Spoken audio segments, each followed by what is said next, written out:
Hello everyone.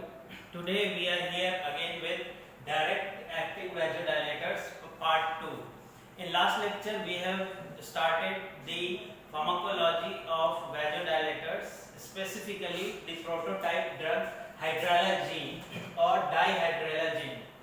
Here we have to study the pharmacokinetics, adverse effect and different therapeutic usage of hydralazine or dihydrolazine.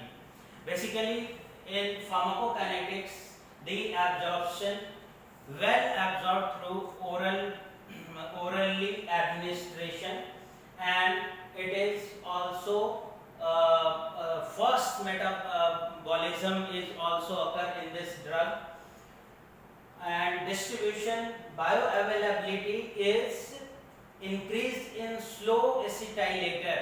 Means क्या है कि metabolism, इस drug का जो metabolism है basically acetylation के through होता है, तो जिसमें एसिटाइलेशन स्लो हो रहा है यानी कि वो एक्सक्रीट आउट और मेटाबॉलिज्म कम होगा, इसकी वजह से इसकी बायो अवेलेबिलिटी बढ़ जाएगी।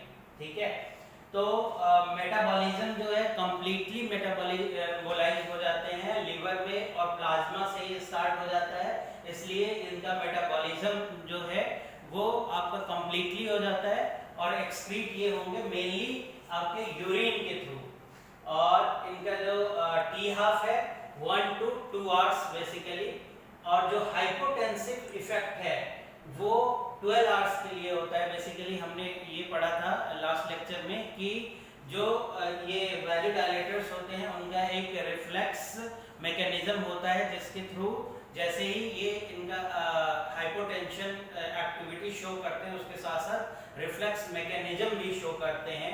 तो जो हाइपोटेंसिव एक्टिविटी है वो अबाउट 12 आवर्स का होता है इनका हाइड्रोलाजीन और डाइहाइड्रोलाजीन का बेसिकली। उसके बाद में हम ये मैकेनिज्म जो रिफ्लेक्स मैकेनिज्म हमने पढ़ा था उसके लिए हम लोग पहले ही पढ़ चुके हैं कि बीटा ब्लॉकर और डाययूरेटिक्स हमें देना होगा इसके साथ साथ, तभी ये इफेक्टिव होगा, अदरवाइज हम इसका यूज नहीं कर सकते हैं। तो उसी के बेसिस पे जो हमने पढ़ा है रिफ्लेक्स मैकेनिज्म ऑफ वैसोडायलेटर्स, इसके दो बेसिक जो एडवर्स इफेक्ट निकल के आ रहा था, एक तो हमारा फ्लूइड रिटेंशन था और दूसरा क्या था, यहाँ पे कार्डियक आउटपुट के इंक्रीज होने से angina, myocardial infarction, CHF, heart failure, congestive heart failure. तो ये किस वजह से हो रहा था, हमने पढ़ा था कि फ्लूइड रिटेंशन होता है, रेनिन रिलीज ज्यादा होता है जिसकी वजह से एल्डोस्टेरॉन इंक्रीज होगा और अल्टीमेटली क्या होता है, सोडियम एंड वाटर का रिटेंशन होने लगा है जिसकी वजह से एडीमा होता है। अब एडीमा के वजह से क्या है, आपके फ्लूइड रिटेंशन हो रहा है तो उसको बाहर निकालने के लिए आपको क्या देना पड़ेगा, डाययूरेटिक्स देना होगा। और दूसरा क्या हो रहा था यहाँ पे, टैकीकार्डिया यानी कि हार्ट रेट इंक्रीज हो रहा था। हार्ट रेट इंक्रीज होने से यानी कि क्या हो रहा है, कॉन्ट्रैक्टिलिटी इंक्रीज हो रही है और उसकी वजह से क्या होगा, एंजाइना होने के चांसेस बढ़ जाते हैं, मायोकार्डियल इंफार्क्शन, सीएचएफ ये सब इंक्रीज हो सकता है। तो ये आपके बेसिक इसके एडवर्स इफेक्ट है। इसके साथ साथ dizziness, palpitation, nasal stiffness, headache, facial flushings, ये सब इनके अदर साइड इफेक्ट हो सकते हैं। इसके बाद दूसरा यहाँ पे ट्रीमर हो सकता है, मसल क्रैम्प्स हो सकते हैं, पेरिफेरल न्यूराइटिस, जो न्यूरॉन्स है उनके अंदर इन्फ्लामेशन हो गया हुआ है, ये सारे इनके साइड इफेक्ट हो सकते हैं। एक जो इम्पोर्टेंट साइड इफेक्ट है वो है ल्यूपस एरिथमेटस। ल्यूपस एरिथमेटस यानी कि जो rheumatoid arthritis like symptom develop हो जाते हैं।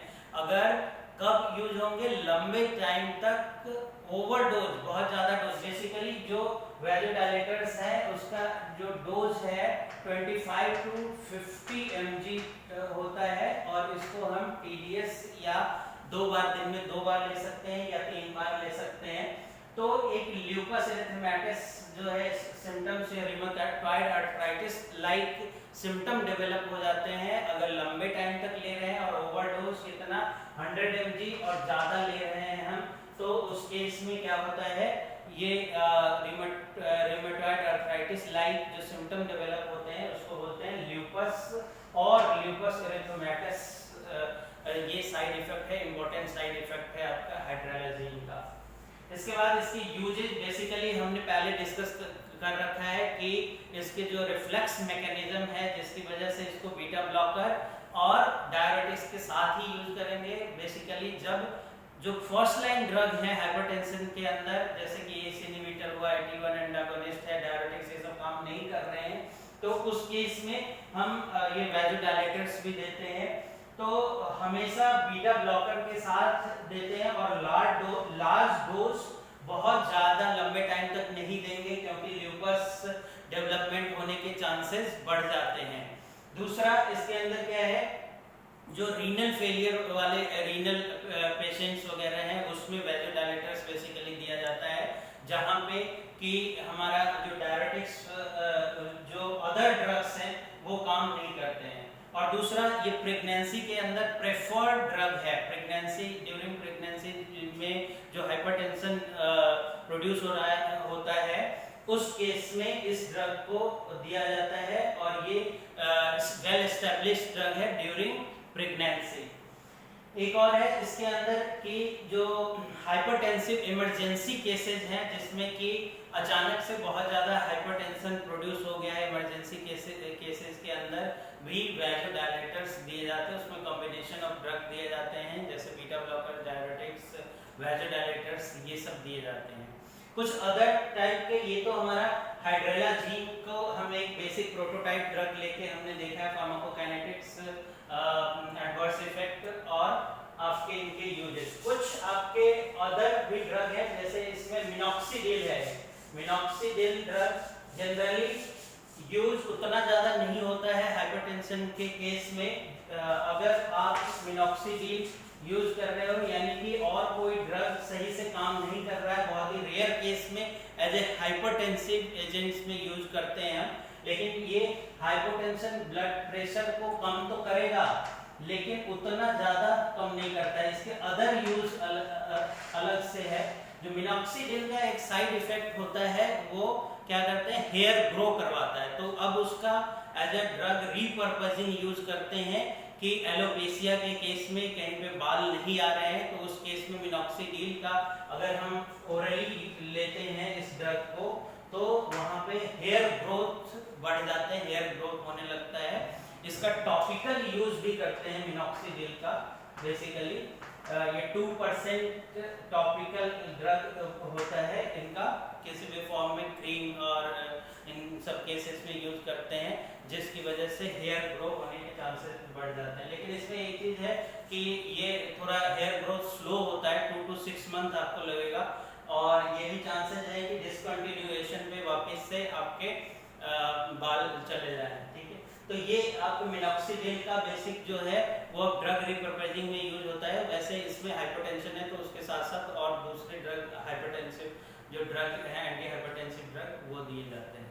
दूसरा सिमिलरली आपका सोडियम नाइट्रोक्लोराइड भी है, उसमें भी मैकेनिज्म सेम है, मैकेनिज्म ऑफ एक्शन भी सेम है जैसा कि हमने हाइड्रोलाजीन में पढ़ा है। लेकिन उसमें क्या है कि ये वीनस जो वेन्स के वॉल है उसको भी रिलैक्स करता है और उससे क्या होगा, पेरिफेरल रेजिस्टेंस डिक्रीज होगा और उससे बीपी डिक्रीज होगी। तो ये था पूरा का पूरा फार्माकोलॉजी ऑफ वैसोडायलेटर्स ड्रग।